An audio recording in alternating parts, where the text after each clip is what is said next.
I'm here at the church talking with members who have been impacted by the recent fires, and I understand you've been impacted by the fires.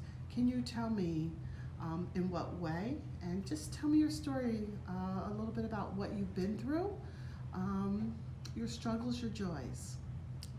Well, we lost our home. It burnt to the ground on October 8th. It was actually my birthday. Went to bed that night and woke up with a neighbor yelling fire behind our house, and we had about 15 minutes to pack up a small bag of things, our dog and our cars, and pretty much said goodbye to the house for the last time. Wow. Yeah, and then we came back the next morning because couldn't get any cell phone coverage. We were about 25 miles north in a parking lot all night. And when the sun came up, we snuck in the back way to discover that the entire neighborhood was flattened. There wasn't anything standing. We got through houses, a few were still on fire, then we looked out over our neighborhood, which was about normally 6 rows of houses. There was about maybe 75, 100 houses in our little Mark West Estates area, and they were all gone. You could see maybe a chimney, some brick pillars, whatever, but you could see nothing but just ashes and smoke. It was completely gone. And we were renters, by the way, so about a third of different reports, there's probably 8,500 total structures that burned in this fire in the 10 to 14 mile path that it burned in 4 hours. About a third were renters like us, and 78% of those didn't have any insurance. And we were the unfortunate lucky ones to be caught in that web as well. Wow. Wow. Yeah. So the struggles and the joys, the struggle was obviously trying to pick up the pieces after that, and our pastor, Pastor Andy, gave a wonderful series of really practical teachings on what this is about. And for me, I couldn't really place it. It wasn't about the things that we lost. We lost some valuable keepsakes. Steve's mom was a painter and those kind of things, but it was really the loss of safety.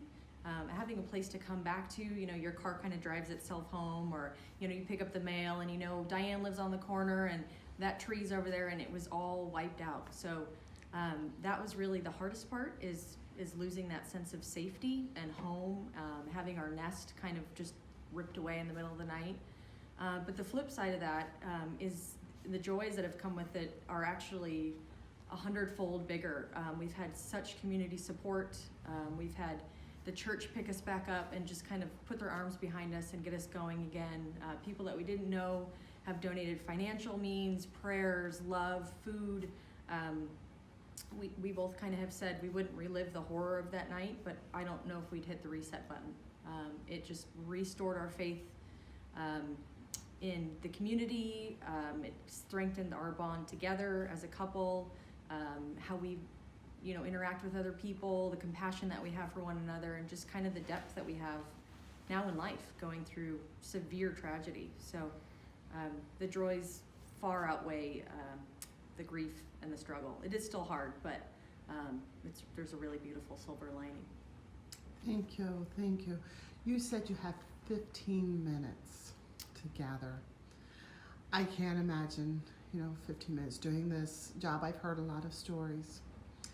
In that 15 minutes, as you think back now, what were some of the things, if you can share, that you thought to get in those 15 minutes? Well, it's a funny story, actually. I grabbed my car payment booklet, so I can make my monthly car payment. As everything else was, going to be gone, that's the first thing I grabbed and put in our suitcase, as we had that moment to throw whatever we could, and I went and grabbed my car payment booklet. So that's my...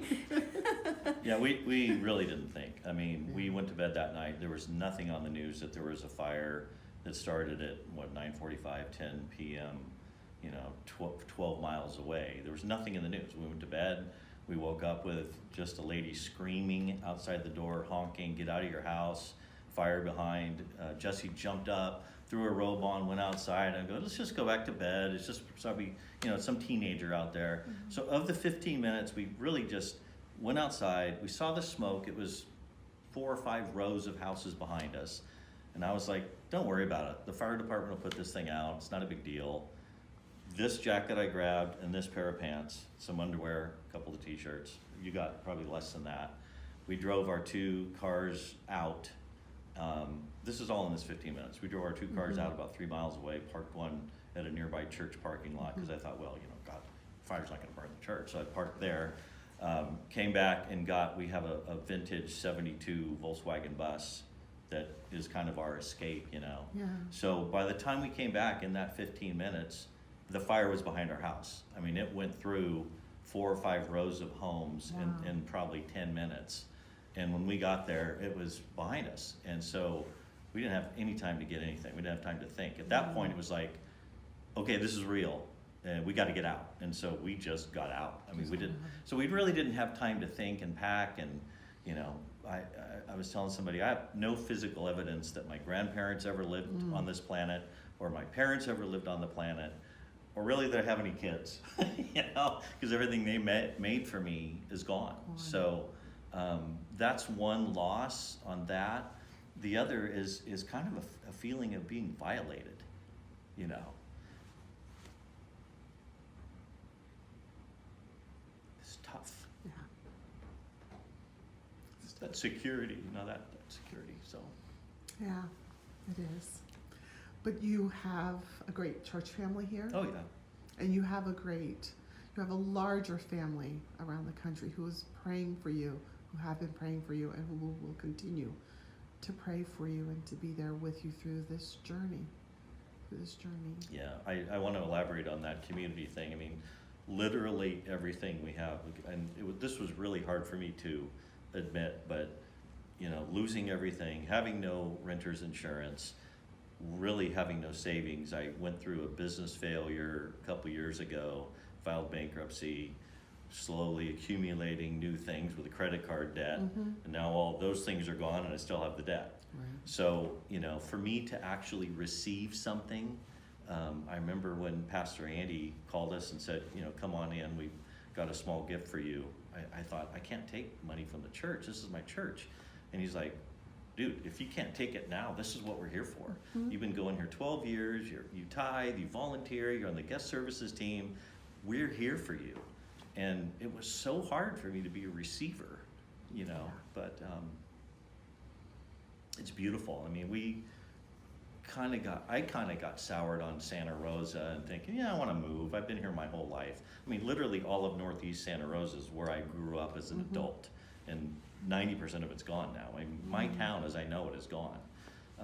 And we were thinking, let's get out of Santa Rosa in a few years, move up to Bend, Oregon, where her parents live. But we've kept track. There's over 200 people that have either donated on GoFundMe or brought us food or given us a gift card or whatever. We have this nice poster now that we made in our new little rental of everybody's names superimposed over the burned out lot that we had. It's beautiful because we walk by that and go, that's our community. We can't leave here. We can't go to Bend. If this happened to us in Bend, there might be 6 people that knew us. There's no way I can leave my community now. I would love to see that if you would be willing to share that with us. I can send you a picture of it or something. It's you pretty said cool. you know over 200 people have helped you so far, and I'm sure there'll be others. If you had a chance to say something to them, what would you say to them? Thank you. I don't even think that gets to the depth of whatever, but they saved us.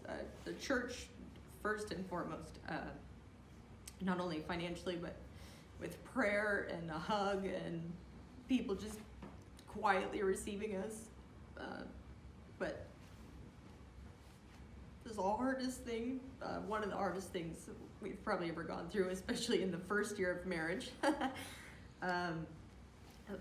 Thank you. You saved our lives. That's really very superficial, but there's a depth to it that goes deep into my heart that I couldn't express. Yeah, I don't have words either. I mean,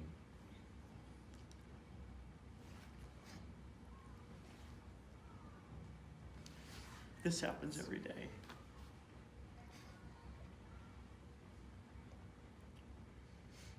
But what it's done for me, and I would say thank you, but it's made me softer, more compassionate. I was pretty cool before, but I think you were. You're pretty cool now. But I don't know. When somebody cuts in front of me now on the freeway, I don't get angry. I just think, I say a prayer for them. I'm thinking, maybe they were victims too. Thank you. Thank you for spending time with me. But more importantly, thank you for sharing with me, and you're sharing your soul, your hurts and sorrows and your joys. But know that people are praying with you, and we are here with you and for you. Thank you. Thank you. Thank you.